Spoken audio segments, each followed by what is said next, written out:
What's up, Space Monkeys? Welcome to Political Fight Club. I'm your host, Robert Durden. Very quick episode. I had to comment on a headline I saw on CNN. I read the article, and I'm going to read the headline to you and break it down very briefly here. It has to do with an argument somebody was making to stay in Afghanistan, and I shit you not, it says the Pentagon could open itself to costly litigation from contractors if the U.S. pulls out of Afghanistan early. Do you realize what that headline admits? Oh my god, dude. And so what that's saying is that we shouldn't pull out of our wars because then the Pentagon would be open to lawsuit from private military contractors because they cut off their military contracts early. So the way this shit works, guys, is that, like most things in American politics, lobbyists have the most sway when it comes to getting things done, legislative. And lobbyists are paid by extremely wealthy corporations and the elites. So what these military contractors do is they lobby for a more hawkish legislative agenda, Republican or Democrat, so that when we go and inevitably start more wars and are ultra-imperialist across the globe, they stand to make a ton of money. As Smedley D. Butler said, war's a racket. So, and that's exactly right. It's all a scam. It's a business scam in America to make military contractors, which are private companies, by the way, a lot of money. And that's what this is kind of admitting. It says the Pentagon could open itself to costly litigation from contractors if the U.S. pulls out of Afghanistan in this year.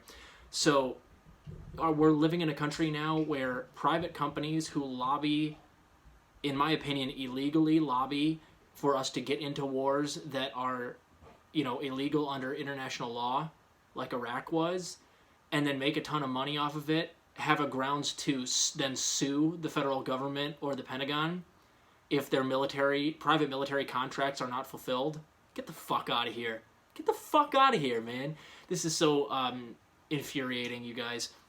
So, but again, it's also just a bogus argument because, of course, what we really need to focus on here is that whose tax dollars go to pay for these wars? Yours and mine. Our tax dollars go for it. And then military contractors make a ton of money off of us going to war, and they don't pay any taxes. A lot of them don't pay any taxes, or they get enormous subsidies from the government that offset the taxes that they're paying. So again, it's a racket. Our tax dollars are going to pay for wars that we shouldn't even be in, that these military contractors are making billions of dollars off of and have been for decades and decades. And then shitzippers like this guy who wrote this for CNN will argue when we're about to pull out of a 20-year war that has less than a 20% favorability rating with the American people that we shouldn't do it because the military contractors will be mad and they'll sue the Pentagon. That's the worst argument I've ever heard in my entire life. The favorability rating of the Afghanistan war is like 12%, and Iraq is like 20%.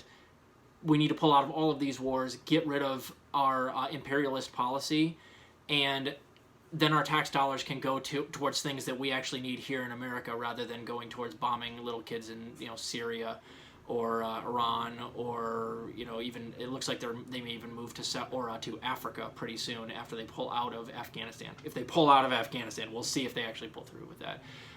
But this is so infuriating, you guys. They will pull out every weak argument in the book to stay in these countries, whether they're legal or not, because the military contractors have everybody in their pocket. They lobby for this stuff. So I just wanted to bring that headline to you. No, guys, the fact that military contractors might try to sue the Pentagon is not a good reason to not leave Afghanistan. For the love of fucking God, have you ever heard a more Karen argument than that, dude? Or a more neoliberal bullshit shit zipper fucking argument than that? We can't leave Afghanistan because military contractors might be mad. I can't stand these people. Anyway, I'm going to do at least one more episode later on today. I just saw this and I had to do a quick one on it. We'll see you later.